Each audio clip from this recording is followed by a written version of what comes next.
tomou susto, foi? Pode me chamar de Tatsumi. E caso eu não tenha ficado claro, eu sou muito fã de Five Nights at Freddy's. Vocês não têm noção do quanto eu tô reluzente escrevendo esse roteiro. Eu falo de FNAF sem nem precisar de pesquisa, eu respiro essa franquia minha vida inteira. Desde o lançamento do primeiro jogo, eu tava lá e eu nunca parei de acompanhar. Aí veio o primeiro filme, e ele pode ter sido uma porcaria pra todo mundo, mas pra mim, na posição de fã ensandecido, ele foi perfeito. Foi tudo que os fãs sonharam em ver a vida inteira. E agora a gente tem um segundo filme, e isso é como um sonho virando realidade, passar tanto tempo só vendo os jogos que são bem básicos, tudo à base de PNG, e agora a gente tá vendo tudo isso que era só conversa, tomando vida na nossa frente, e eu tô muito empolgada pra esse filme. Esses dias eles lançaram um teaser curtinho de 40 segundos, e é ele que a gente vai analisar. Se você nunca ouviu falar de FNAF, fica também, eu explico tudo o mais simples que eu puder. E deixa o like, compartilha, comenta, vocês já sabem como é, vambora rápido pra esse teaser.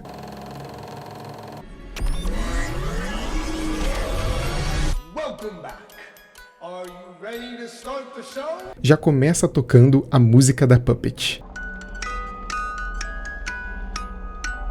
E isso é um excelente sinal. Já indica que ela pode estar no filme e isso seria excelente. A Puppet é esse animatrônico aqui do segundo jogo, que fica dentro da caixinha de música dela e você precisa ficar dando corda pra ela não escapar. E o que acontece é que ela é talvez a segunda personagem mais importante de FNAF, só atrás do próprio William Afton. Se o William Afton é o vilão da franquia, que faz todas as desgraças acontecerem, a Puppet é o oposto, é ela quem dá vida aos animatrônicos, como a gente vê no minigame de FNAF 2, Give Gifts, Give Life. Agora, eu não sei se eles vão manter essa mesma ideia de ela dar vida aos animatrônicos. Talvez seja maluco demais pra quem não tá acostumado com a franquia. O primeiro filme mesmo deu uma peneirada nas maluquices, mas se a Puppet aparecer de qualquer jeito eu já fico bem feliz. Isso aqui é interessante, um parque temático da franquia Fred Fazbear. Se essa cena aqui se passar no presente, o que eu imagino que se passe, a gente vai ver que a marca da Freddy's não acabou com o fechamento do restaurante. Na real, ela continua bem famosa, talvez em outro lugar, com outros animatrônicos. E é aí que entram os Toy. Os Toy animatrônicos são esses novos modelos, eles são mais brilhantes e que aparecem pela primeira vez no segundo jogo. Pode ser que a dinâmica desse filme seja que nesse lugar, talvez nessa outra cidade, todo mundo ame a franquia do Fred Fazbear e ame os Toy animatrônicos e que isso seja uma coisa muito popular, mas só o Mike e a Vanessa sabem a verdade e tentam impedir os bichos, mas eles sempre são tirados de loucos porque afinal todo mundo ama eles. Se perceber, nesse trailer todo só mostram os Toy animatrônicos. Eles são o foco, porque afinal eles são os principais do segundo jogo, mas a gente não viu nada dos clássicos do primeiro filme. E aí eu tenho uma teoria. Fã de FNAF tá sempre fazendo teoria, tá no sangue, não tem como. Pode ser que aqui eles adaptem algo lá de FNAF 3, que é o William Afton quebrando os animatrônicos. Lá no terceiro jogo, a gente descobre que o Afton voltou pra pizzaria já fechada e quebrou todos os animatrônicos antigos. Talvez pra se livrar das provas. A diferença é que no jogo é nesse momento que ele vira o Springtrap, já que as almas das crianças mortas saem dos robôs, perseguem ele, ele tenta se proteger dos fantasmas entrando na roupa de Spring Bonnie e morre do mesmo jeito com as molas retalhando ele. Já que não dá pra fazer isso, já que ele já morreu na roupa no filme anterior,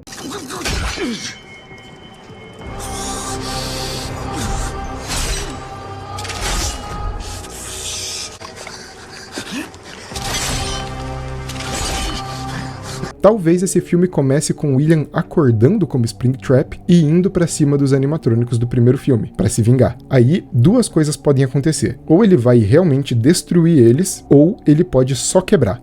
E aí a gente vai ter os animatrônicos do primeiro filme no modo Withered. Pra quem não sabe, os animatrônicos clássicos estão no segundo jogo, mas nesse modo quebrado e envelhecido que a gente chama de Withered. Então, há a possibilidade da gente ver os Withered animatrônicos nesse filme. They're out there, Mike.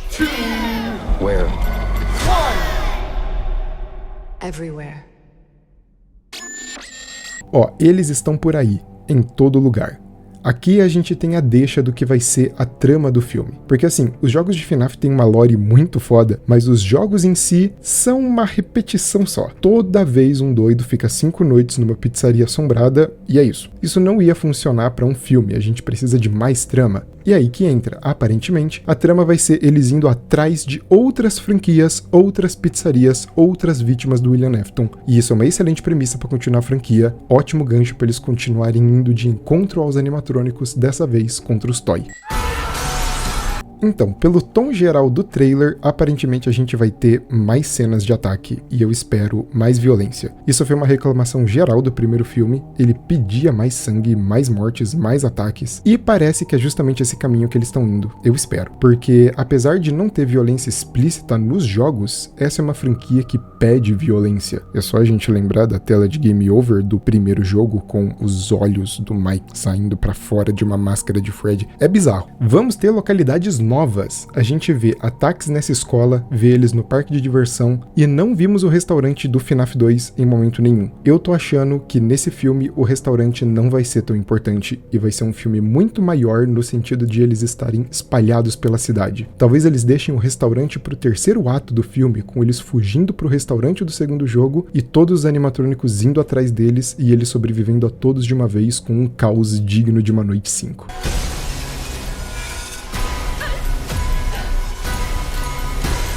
Essa cena eu acho que vai ser fantástica. Todos os Toy indo atacar eles na casa deles e parece que vai ser toda uma sequência dos três tentando se proteger na casa e animatrônico vindo de tudo que é canto. A gente vê que o orçamento do filme pelo jeito aumentou porque a gente vê muito mais deles em ação, se movendo e atacando. Olha essa Mangle atacando, cara, que foda. E, inclusive aqui atacando do teto, igual no jogo que ela fica no topo do escritório e te dá um jumpscare vindo de cima. Referência muito boa. Aqui a gente tem o Balloon Boy, o grandão real dessa vez e não o pequeno que fica dando jumpscare no primeiro filme.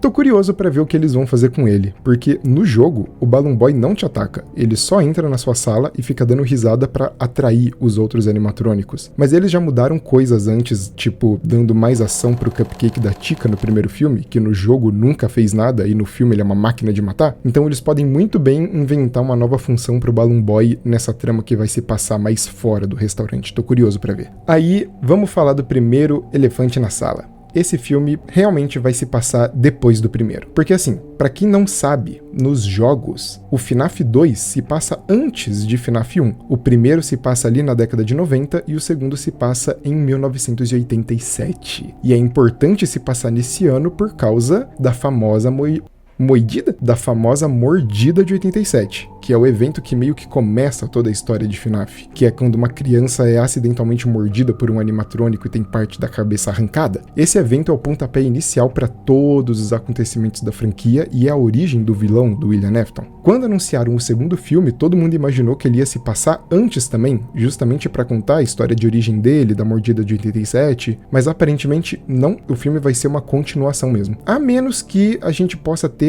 flashback de 1987, o que também seria plenamente de boa. Mas existe também a possibilidade de não ter nada disso e simplesmente cortarem toda a trama da mordida, o que sinceramente seria uma pena porque é uma das partes mais importantes da história de FNAF. Até quem não conhece muito de FNAF já ouviu falar da mordida de 87 alguma vez. Was that the bite of 87? Showtime! E aqui, o segundo elefante na sala, a volta do Springtrap. Tipo, obviamente ele ia voltar. Ele foi a melhor coisa do primeiro filme, e o próprio ator disse que adorou fazer ele, mas qual é o problema com isso? É que o lance do Springtrap é que nos jogos, depois que o William morre dentro da roupa, ele passa papo de 30 anos preso, esquecido numa sala do restaurante que tá fechado, apodrecendo dentro da roupa, até ele finalmente ser liberto quando o restaurante é convertido tipo numa casa de horror e encontram ele lá, e aí ele acorda. Por isso o Springtrap tem esse aspecto de podre, puído, desgastado, por causa de todo o tempo que ele ficou preso. Mas aqui, aparentemente, ele já vai voltar como Springtrap pouco tempo depois de morrer na roupa. Esse segundo filme deve se passar a papo de 1 ano depois do primeiro. Então a gente provavelmente vai ter um Springtrap mais inteiro. Eu, pessoalmente, ia preferir que o segundo filme não tivesse ele, guarda ele ali apodrecendo pra só puxar ele de volta num terceiro filme, igual nos jogos, que ele só aparece pela primeira vez no FNAF 3. Eu ia preferir, mas vamos jogar com as cartas que a gente tem. Só da gente ter, de fato, um Springtrap feito como se deve, sabe? Seguindo certinho os acontecimentos, eu já fico muito feliz. Tomara que dessa vez eles coloquem mais elementos de roxo nele, porque, porra, o nosso vilão literalmente chama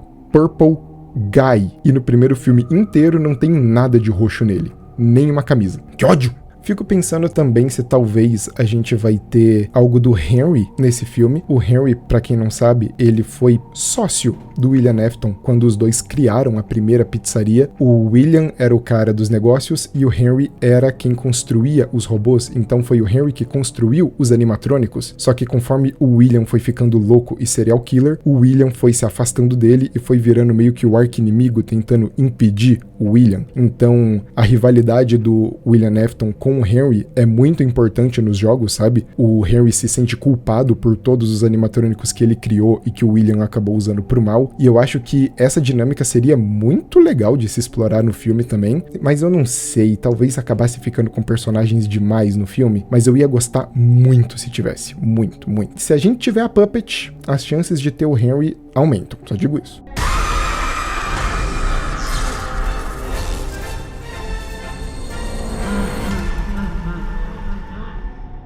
Mas assim, eu tô empolgadíssima. Eu tô adorando o caminho que eles estão tomando. Eu fico pensando no que mais eles podem adaptar dos jogos, considerando as mudanças que eles costumam fazer. Tipo, aqui nos filmes a gente não tem o Michael Afton, que é o filho do William e é meio que o protagonista dos jogos. No lugar dele colocaram a Vanessa como filha do William, sendo que a Vanessa é uma personagem de outro jogo lá pra frente e não tem nada a ver com essa história toda. Mas sinceramente, ela funciona pra mim, principalmente porque eu achei a atriz que faz ela bem carismática, mas eu fico me perguntando se vão manter coisas que acontecem com o Michael nos jogos, mas aqui acontecendo com a Vanessa. Tipo, será que a gente vai ter uma Vanessa zumbi em determinado momento? Não, eu duvido que eles vão tão longe na lore. Mas, sinceramente, com ela aqui, o Michael Afton não me faz tanta falta. E mantiveram o Mike Schmidt como protagonista também, sendo que nos jogos ele é só o guarda do primeiro jogo, ou seja, provavelmente a gente não vai ter o Jeremy Fitzgerald aqui, que é o guarda do segundo jogo, a menos que ele faça uma participação especial ou coisa assim.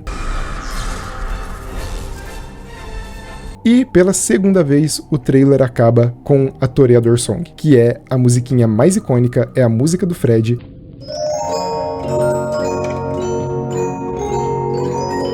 E ela não tocou em momento nenhum no primeiro filme. Pelo amor de Deus, bota essa música pra tocar, eu imploro. E uma última coisa, todo mundo pirou quando tocou Living Tombstones nos créditos do primeiro filme.